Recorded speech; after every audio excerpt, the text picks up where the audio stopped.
Greece and Troy were locked in a long, bitter war. The Trojans had captured a beautiful Greek princess named Helen and held her within their fortress city of Troy. It did not seem possible that any man could break into the fortress city of Troy. For days, weeks, months, the Greek soldiers from their camp on a beach near the city assaulted the walls of Troy, but they were always beaten back. Then Ulysses, a great leader of the Greeks, said to his men, "I have a plan. It is dangerous, but if it works, the Trojans themselves will take us through the gates of their city." At the order of Ulysses, the Greek soldiers set to work cutting down huge trees, making the wood into planks. From the towers of Troy, the Trojan soldiers watched a big building grow taller and taller day by day until it was 6 stories high. And when the Greeks pulled away all the work ladders and scaffolds, there stood a huge wooden horse, 80 feet tall.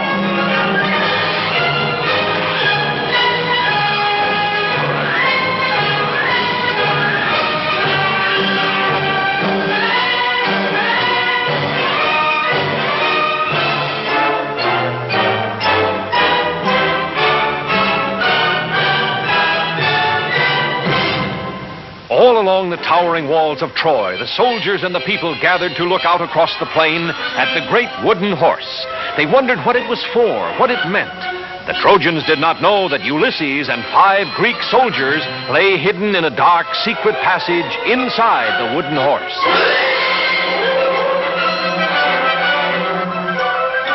All through the night, fire blazed brightly on the beach. The Greeks were burning their tents just as if they were giving up their camp and sailing back home. When morning came, not a Greek ship or soldier remained. But where they had camped stood the great Trojan horse.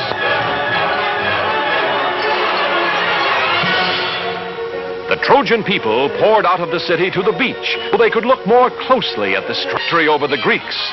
The Princess Cassandra, daughter of the king of the Trojans, warned her people of this Greek gift, but no one would listen. The Trojans decided to pull the great horse inside the walls, into the city of Troy itself.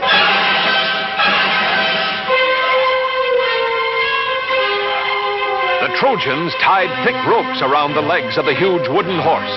Hundreds of men took a hand at the ropes. Others lined up behind the horse.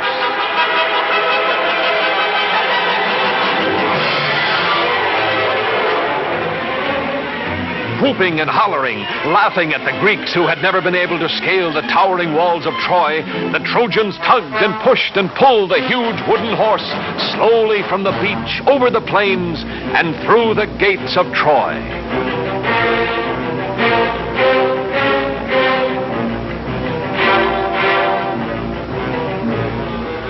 In the dark, secret passage of the wooden horse, Ulysses and the 5 soldiers lay quietly waiting.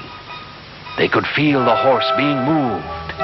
What the Trojans had decided to do, neither Ulysses nor his soldiers knew. Suddenly, after a whole day and half a night, the Trojan horse moved no more. An hour passed. Still the horse did not move. Ulysses gave a signal. The soldiers felt their way silently down the dark, secret passage, following Ulysses. Cautiously, he opened the trapdoor. Just as he hoped, the Trojans had brought the horse inside the walls of Troy. The city was sleeping now, and the walls were unguarded. Ulysses drew his sword. He ordered the soldiers to follow, and he dashed for the main gates of the city. The Greek soldiers quickly tied the sleeping Trojan guards, while Ulysses scampered up the sentry tower. Holding a torch high above his head, he signaled to the Greek army, which had turned around and sailed back to the beach during the night.